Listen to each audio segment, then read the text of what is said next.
라디오에 물어보세요.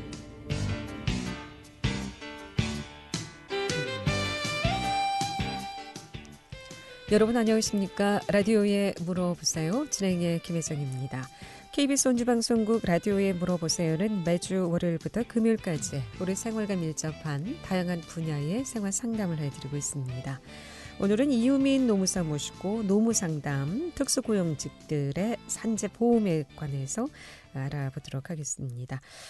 이 밖에도 고용변화에 따른 휴업, 휴직, 해고라든가 또 직장에서의 부당대우, 휴업수당, 권고사직, 연차휴가, 야근수당, 또 휴일근무에 따른 휴일수당이라든가 퇴직금 산전 등 근로와 관련해서 부당한 문제 전화 주시면 전문가의 상담 받을 수 있겠습니다. 이용을 상담 전화번호 알려드립니다. 이용을 상담 전화는 764국에 6335번, 764국에 6336번 또는 50원의 정보 이용료 있는 문자 샵 8950, 샵 8950으로 상담해 주시면 되겠습니다. 이유민 공인노무사 모시겠습니다. 안녕하세요. 네, 안녕하세요. 네.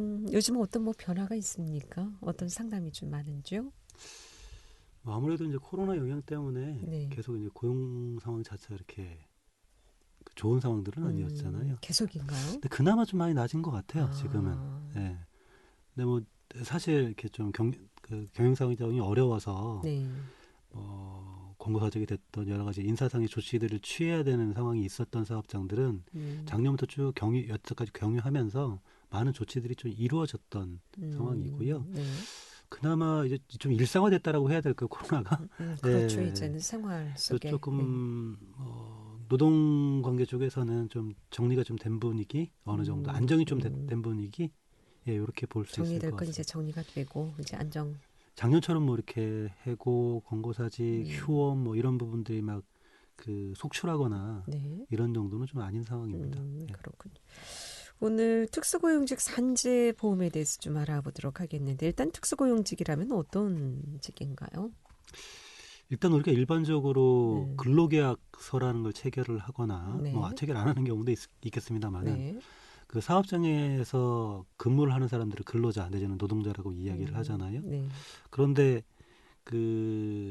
이런 일반적인 근로계약 관계라기보다는 본인이 어떤 생산수단을 소유하고 있는 그것이 차량이 될 수도 있고 중장비가 될 수도 있고 다양한 형태의 것들이 될 수 있는데 이게 일종의 근로자라고 보기엔 하나의 사업장에서 종속적인 노동을 제공한다라기보다는 그것이 위탁이라는 명칭이 됐던 아니면 위임이라는 명칭이 됐던 아니면 도급 여러 가지 어떤 형태의 명칭들을 가지고 일종의 민사적인 계약 형태의 형식들을 취하면서 근무를 하고 있는 근로자들이 꽤 많이 있거든요. 네. 예를 들면 어떤 직업들일까요? 많이 아시는 게 이제 골프장 캐디, 학습지 교사, 내지는 택배기사. 택배기사 분들 같은 경우는 택배 차량이 본인 소유이거나 이런 지입차주 형태들이 많죠. 근데 학습지나 택배 같은 경우에는 본인 사업자 등록을 다 내고 하는 경우도 있고 안 하는 경우들도 있죠. 그래요? 네. 그 외에 이제 가장 대표적인 것들이 이제 건설기계 분들, 덤프트럭이라든가 지게차라든가 굴삭기라든가 그런 경우는 도급인가요? 보통 도급이나 임대차 계약들을 체결하는 임대차. 경우들이 많습니다. 특정 현장에 임대 형태로 들어가서 그 임대료를 받고 노무를 제공하는 형태도 있고 아니면은 아예 도급 계약 형태로 체결하고 들어가시는 분들도 많고. 그럼 내가 사업자지만 또 그렇게 도급 계약을 맺고 네. 하는 경우들이 있을 텐데 그런 경우에는 이제 근로자가 되는 특수 근로자가 되는 건가요? 그러니까 그렇기 때문에 네. 특정한 사업장이나 현장에 고용되어서 근무를 하는 건 마찬가지인 것 같아요. 네. 근로자처럼 지휘 감독을 받기도 하고 어떤 측면에서는 그런데 형식적으로 보면은 이 근로계약 관계가 아니라 도급, 위임, 위탁 아니면 이제 말씀드렸던 것처럼 임대차 계약 이런 형태의 것들을 취하고 있고 그리고 실제로 굉장히 좀 고가의 건설기 같은 경우에는 고가의 차량을 본인이 소유하고 있고 사업자 등록을 또 아예 체결하는 경우들도 많거든요. 이런 분들 같은 경우는 그렇기 때문에 특수한 고용직이다라고 해서 특수고용직이라고 우리가 통칭을 하고 있고요. 네. 예전에는 이런 분들에 대해서 산재보험이 당연히 안 됐었습니다. 아, 그래요? 예. 근데 이제 2008년 정도부터 특수고용직들도 사실상 근로자처럼 지휘 감독을 받으면서 근무를 제공하고 있고 그렇죠. 어쨌든 그러니까 사업의 영역이라기보다는 노동의 영역이라고 보는 게 좀 네. 맞겠다라는 어떤 공감대가 형성되었고 이분들이 근로기준법도 적용이 안 되고 산재보험도 적용 안 되고 이런 그 노동법의 사각지대에 있는 부분들 때문에 네. 받는 폐해들이 너무 많으니까 이런 부분들을 좀 보완해 보자라고 해서 특히 이제 산재보험 관련한 부분들에 대해서는 이제 당연 적용해주는 범위들이 굉장히 넓어졌고 그 실제로 2008년부터 최초의 그 보험 설계사라든가 캐디라든가 학습 기호사 이런 분들 레미컨 차주분들을 중심으로 먼저 시작됐다가 네. 최근에는 14개 직종까지 확대가 된 상황입니다. 특수고용직 모두. 네. 네. 올해 이제 그 작년 7월부터는 방문 판매원분들, 음. 그다음에 방문 강사, 그다음에 가전제품 설치하시는 분들 있잖아요. 예. 우리 이제 어떤 정수기라든가 이런 음, 부분들, 그리고 이제 화물차주라든가 뭐 그리고 2019년도에 크게 이제 건설기계 쪽 분들이 들어오셨죠. 네. 그 건설기계 관련한 부분들도 굉장히 종류가 많거든요. 지금 떠오르시는 것만 하더라도 덤프트럭, 굴삭기, 뭐 지게차, 뭐 굉장히 많을 수 있잖아요. 사다리차. 네, 그런 뭐 것도 크레인, 해당이 되나요? 크레인. 크레인. 예. 네. 아, 그러니까 모든 이제 특수고용직 직종들이 올해 7월부터 이제 적용이 된다라는 모든이라고 말씀이시죠? 얘기하기 좀 그렇지만 어쨌든 네. 굉장히 많이 확대된 형태로 확대. 지금 계속 확대되는 추세입니다. 예. 라디오에 물어보세요. 오늘 노무 상담하고 있습니다. 특수고용직들 산재보험에 대해서 알아보고 있습니다.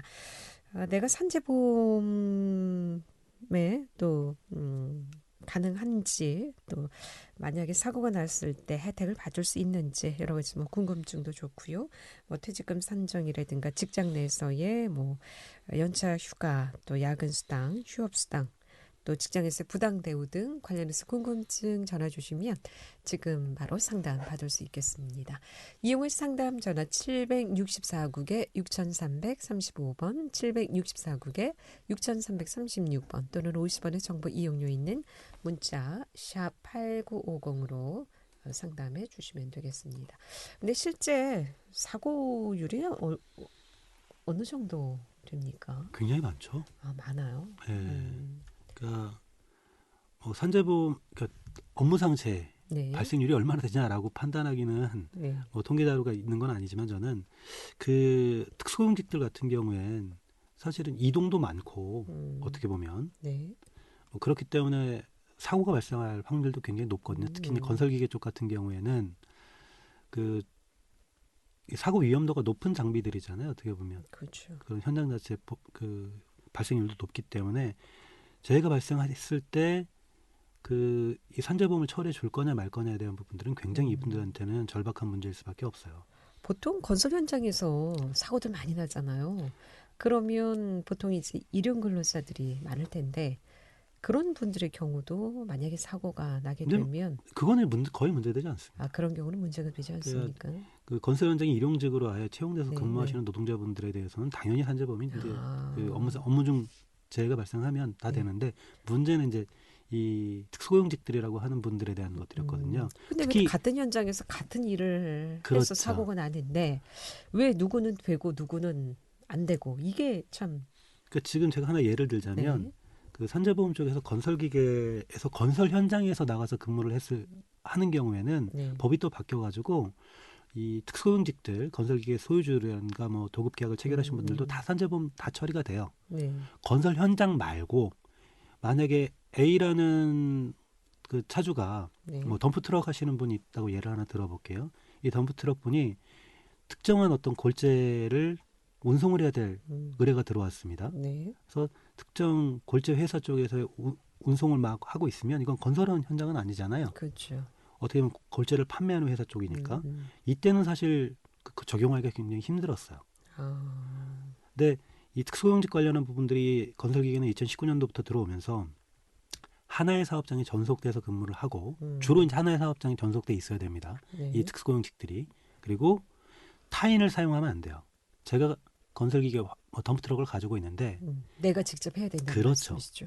만약에 다른 근로자를 채용을 직원을 해서 채용해서 하게 되고 예, 그렇게 되면 이제 이거는 제가 책임을 져야 하는 산재보험 관계가 되는 건데 제가 직접 운행을 하면서 했을 때 건설 현장 이외에 다른 뭐 도소매라든가 뭐 이런 쪽에서의 그 것들을 전속적으로 하고 있는 경우에는 이 산재보험 혜택 관련한 부분들을 아예 전속적으로 받을 수 있습니다. 특히 문제 이번에 이제 바뀐 부분들의 핵심은 뭐냐면 네. 당연 가입이에요. 당연 가입. 일단은 이러한 특수고용직의 요건에 맞는 분들이라면 특별하게 우리가 어떤 가입 혜택 가입을 안 한다고 하더라도 네. 당연하게 가입하는 걸로 보고 적용되는 걸로 보고 다만 예외적으로 이 특수고용직 같은 경우에 이제 반반 부담해야 되는 측면이 있어서 본인이 적용제의 신청을 할 수는 있습니다. 네, 상담 전화 받겠습니다. 764국에 6335번 전화 주셨습니다. 연결합니다. 여보세요? 예, 안녕하세요. 네, 안녕하십니까? 예, 예. 저는 저 중소기업에 다니고 있는데요. 아, 예. 예, 예. 따로 동호회 활동을 하고 있어요. 근데 동호회요? 예. 예, 예. 동호회 회원 중에서 친한 몇몇이 유튜브 활동을 좀 해보자고 해서 하려고 하는데 혹시 회사에서 유튜브 활동을 영리 목적이 겸업으로 보고 문제를 삼지 않을까 걱정이 돼서요. 생각해보면 저희 회사에서 수행하는 영역과는 제가 하려는 유튜브 활동 내용과는 저는 상관이 없거든요. 문제가 없을 것 같은데 괜찮을까요? 지금 회사에서 하시는 사업 여경이라고 해야 될까? 이것과 선생님이 지금 뭐 다른 그 동호회분들하고 하시려고 하는 유튜브 활동이 전혀 상관관계가 없다는 얘기시죠, 지금? 예, 예. 전혀 상관없습니다. 향후에 겹칠 부분들이 있을까요? 없습니다. 없어요? 예. 일단은 뭐 이제 유튜브 관련한 분들이 워낙 포괄적인 인기고, 예, 뭐 이래서 이런 상담들이 많이 있긴 한데요. 예. 먼저 확인해 보셔야 될 부분들이 회사 내에 그 겸직이라고 해야 될까, 겸업 관련한 금지 조항이 있는지 먼저 확인을 좀 해보실 필요는 있어요. 아, 예. 그건 확인을 해보셨나요? 확인을 못 해봤어요. 아, 그래요? 예.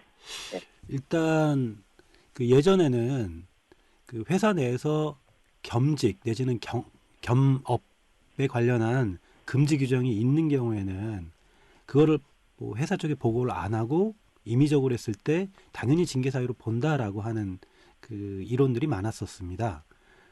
그리고 특히나 이제 문제가 또 많이 되는 부분들이 뭐냐면 한번 그 겸업 금지 관련한 조항이 있는지 회사 사규에 그거랑 그 겸업에 관련한 보고 의무가 있는지 절차적인 이걸 또 확인해 보셔야 될 거예요. 아, 예. 만약에 지금 선생님이 말씀하셨던 것처럼 특별하게 관련이 없는 겸업 관련 활동이라고 하더라도 회사가 문제 삼지 않을 수 있겠지만 절차를 위반해서 이거를 또 문제 삼을 수도 있거든요.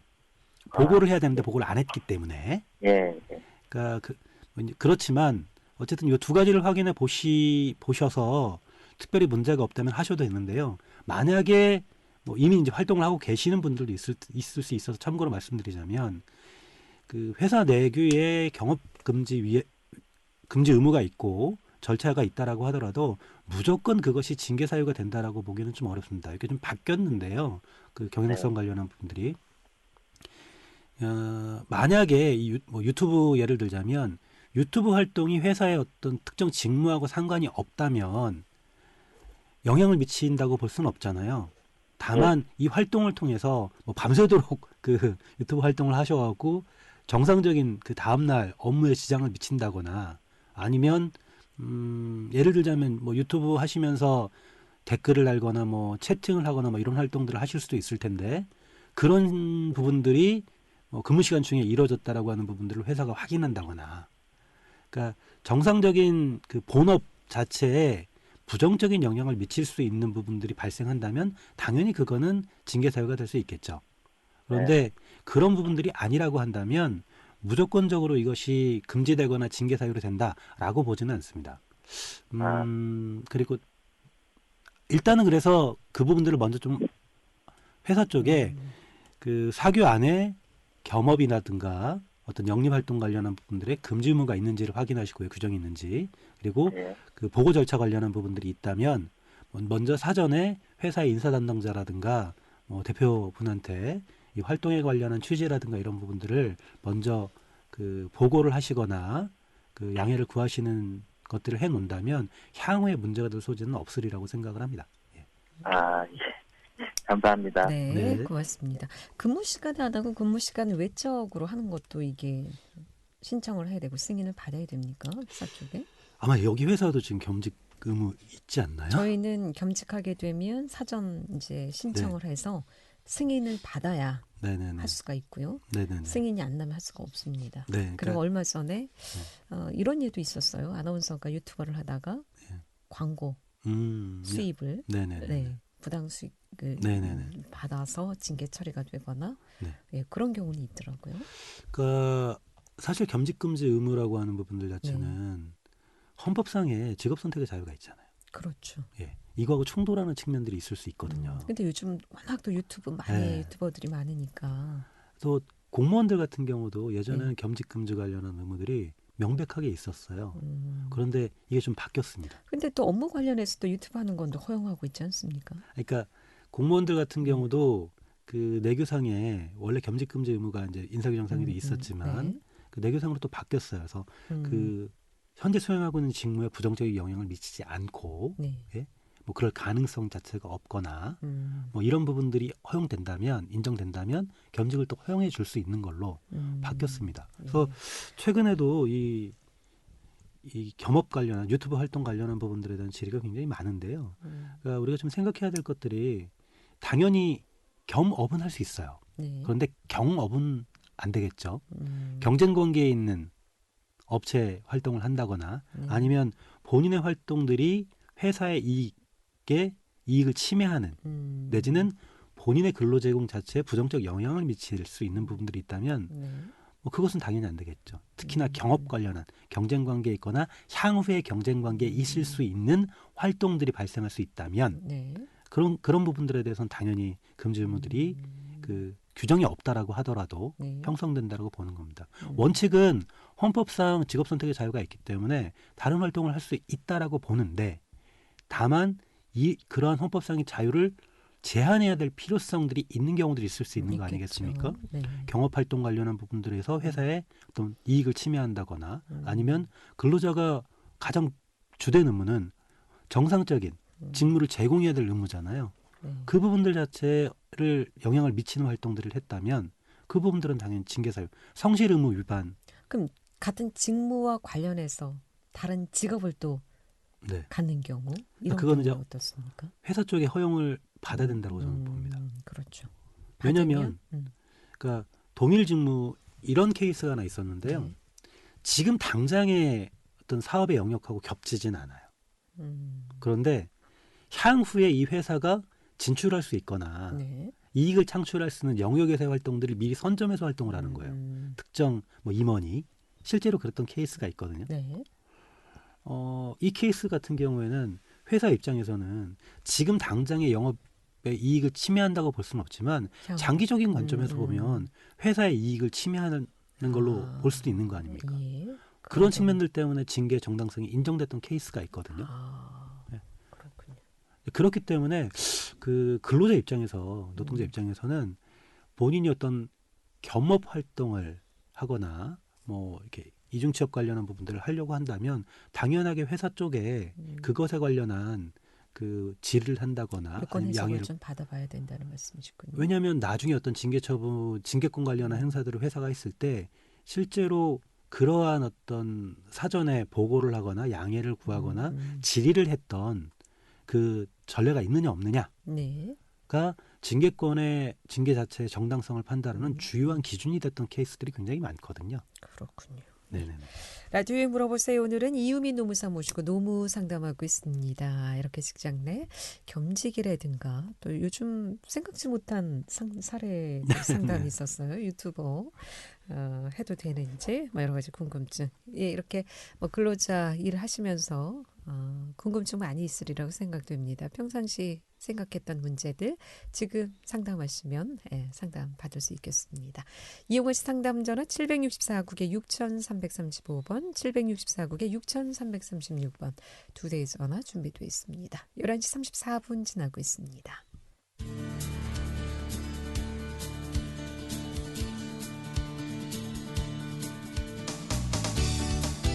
여러분께서는 KBS 원주방송국에서 진행해드리는 라디오에 물어보세요를 듣고 계십니다. 라디오에 물어보세요는 매주 월요일부터 금요일까지 실생활에 필요한 생활 상담을 해드리고 있습니다. 라디오에 물어보세요. 지금 여러분의 상담 전화를 받고 있습니다. 전화 주실 곳은 764-6335번, 764-6336번입니다. 지금 전화 주시면 전문가와 바로 상담하실 수 있습니다.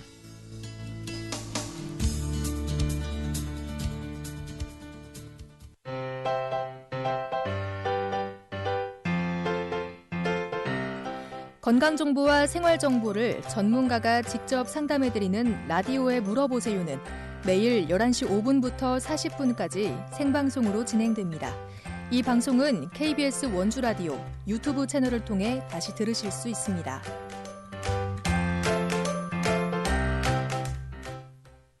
네, 라디오에 물어보세요. 오늘은 이유민 노무사 모시고 노무 상담하고 있습니다. 특수고용직 산재보험에 대해서 얘기 나눠보고 있습니다. 앞서 특수고용직 관련해서 뭐 모든 직종이 다 되는 건 아니라고 말씀하셨는데 좀 더 뭐 보충 설명이 좀 필요한 부분이 있으면 해주실까요? 아까 말씀드렸던 것처럼 특수고용직의 여러 가지 형태, 이제 직종들이라고 이제 표현을 할게요. 네. 그 직종들이 이제 최대 지금 14개 이상으로 지금 막 확대가 되고 있는 상황이긴 한데요. 이 특수고용직의 산재보험 특례 관련한 부분들의 요건이 좀 두 가지가 있습니다. 하나는 아까 말씀드렸던 것처럼 주로 하나의 사업장에서 노무를 상시적으로 제공하고 보수를 받아야 된다라고 하는 것과 타인을 고용하는 게 아니라 자신이 직접 해야 된다고 말씀드렸던. 그럼 하청업체 만약에 직원이 다쳐도 그런 경우에는 적용이 될 수 없겠나요? 하청업체요? 네. 하청업체라고 하기에 어쨌든 이게 도급 관계를 맺고 있는 특정 사업장에서 내가 도급 관계를 맺었지만 내가 직접 일하지 않고 다시 그 일을 다른 이제 재하도급을 줬다. 그렇죠. 예, 하청을 그 준 재하도급 관련한 부분들이 또 특수고용직이다라고 하면 또 형성될 수 있겠죠. 그래요. 좀 복잡하네요. 예, 그런데 건별로 그럼 해석을 다 따로 해야 돼. 주로 이제 문제가 되는 건 뭐냐면 그 다른 사람을 고용하고 안 고용하고 이건 뭐 명확하니까 사실관계가 금방 파악됩니다만은 하나의 사업장에서 주로 이제 상시적으로 노무를 제공하고 있어야 되거든요. 네. 이 요건이 사실 좀 문제가 많이 돼요. 그러니까 A라는 만약에 건설기계 하시는 분이 있는데 뭐 건설기계 아니라 화물차주가 있는데 그 화물차주가 주로 뭐 A 화물, A 물류 이런 데서 주로 이제 위탁을 받아갖고 업무를 처리해 오셨다면 그 산재 처리가 가능한데 이분이 A 물류, B 물류, C 물류 뭐 왔다 갔다 계속 하세요. 네. 그리고 특정한 그 주된 사업장 자체가 없이 그날 다른 데서 막 받아서 하면 주된 사업장이 없다라는 거거든요. 이분은 이런 경우에는 혜택을 받을 수가 없습니다. 그래서 이것과 관련한 부분들에 대한 논란이 굉장히 많고요. 또 하나 좀 설명을 좀 드릴 부분들은 이게 건설기가 됐던 다른 분들은 하루에 대차료를 해서 몇십만 원이 됩니다. 그게 그럼 보험료를 받을 때 산재보험의 혜택이 받아서 보험료를 받을 때 그 돈을 다 받느냐? 또 그건 아니에요. 왜냐하면 굉장히 많을 수 있잖아요. 그 비용들 자체가. 그렇죠. 뭐 하루에 50만 원, 60만 원, 70만 원 이렇게 될 수도 있으니까 그 비용들을 다 기준으로 줄 수는 없으니 이 사람들이 기본적으로 받을 만한 그 임금이 어느 정도인지를 조사를 해서 그 고시를 한 임금들이 있습니다. 그러니까 산재보험이 된다 하더라도 100% 다 본인 수입이 한 달에 1,000만 원이라고 하더라도 그 돈을 기준으로 받는 게 아니라 이분들 같은 경우에는 산재보험 혜택을 주되 기준 보험료 그 소득 기준 통계를 해서 고시한 금액들이 있어요. 그 금액을 기준으로 그 산재보험료를 내기도 하고 받기도 하고 그래서 일부 만나봤을 때 일부 분들은 또 이게 좀 실제로 내가 버는 돈하고는 다르게 굉장히 적다. 그럼 만약에 산재보험 처리가 되더라도 보통 한 몇 % 선에서 이게 합의가 이루어집니까? 합의라고 표현할 수는 없고요. 산재보험이라고 하는 거는 그 산업재해보상보험법상에 있는 그 지급 기준들이 다 있어요. 그래서 그 요양비, 그러니까 뭐 치료비라든가 이송료라든가 뭐 간병비라든가 이런 부분들 지급해주는 기준에 따라서 지급하고 휴업급여도 보통 이제 평균임금의 70% 지급하고. 근데 근로자들은 본인이 월급을 100만 원 받고 있으면 100만 원의 70%, 뭐 300만 원을 받고 있으면 300만 원의 70% 이렇게 받는데 이분들은 딱 기준을 정해서 그 돈을 가지고 간다. 여기까지 듣겠습니다. 라디오에 물어보세요. 오늘은 이유민 노무사 모시고 노무 상담했고요. 내일 이 시간에는 원주치과 김용옥 원장 모시고 치과질환 상담하겠습니다. 함께해 주신 여러분 고맙습니다. 안녕히 계십시오.